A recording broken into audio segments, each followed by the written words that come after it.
শেখ, যারা বলছেন যে টাকা দিয়ে ফিতরা দেওয়া যাবে তাদের একটা দলিল হচ্ছে এটা যে আল্লাহ রসুলের যুগে খাদ্যদ্রব্য বাতরে কারেন্সি ইস্তেমাল হতো, ব্যবহার করা হতো। তো এই দলিলের কিভাবে জবাব দিব? প্রথম কথা হলো যে এটা হচ্ছে একটা কিয়াসি দলিল, ঠিক আছে? এটা কি কোনো নাস বা কোনো হাদিস বা কোরআনের কোনো আয়াত? এটা কোনো কোরআনের আয়াতও না, এটা আল্লাহর নবীর বাক্যও না।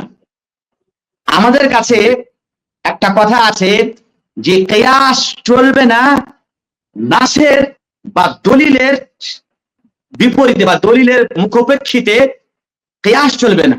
যদি কোন জায়গাতে নাস চলে আসে বা দলিল চলে আসে সেই সময়তে আর কিয়াস করা জায়েজ নয়।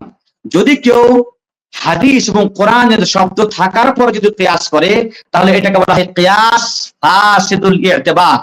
কিয়াস ফাসিদুল ইতিবার, এটা একটি এমন কিয়াস যার কোনো ইতিবার নাই, এর কোনো গ্রহণযোগ্যতা নাই, বা এই কিয়াসকে গ্রহণ করা যাবে না, এই কিয়াস পরিত্যক্ত।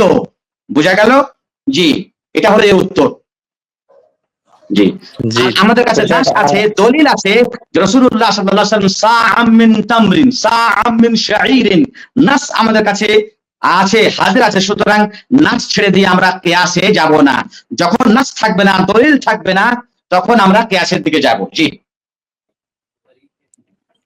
তো সঠিক মাসালা এটাই যে টাকা দিয়ে ফিতরা আদায় করলে ফিতরা আদায় হবে না, খাদ্যদ্রব্য দিয়ে করতে হবে। জি, টাকা দিয়ে ফিতরা আদায় হবে না, খাদ্যদ্রব্যই দিতে হবে। যে খাদ্যদ্রব্য বা যে খাদ্যদ্রব্য আপনারা ব্যবহার করেন এলাকাতে, সেই খাদ্যদ্রব্যর মধ্য থেকে এক সা করে প্রত্যেক ব্যক্তির পক্ষ থেকে এক সা করে ফিতরা আদায় করতে হবে। এটাই হলো চূড়ান্ত বা এটাই হলো সঠিক কথা। জি।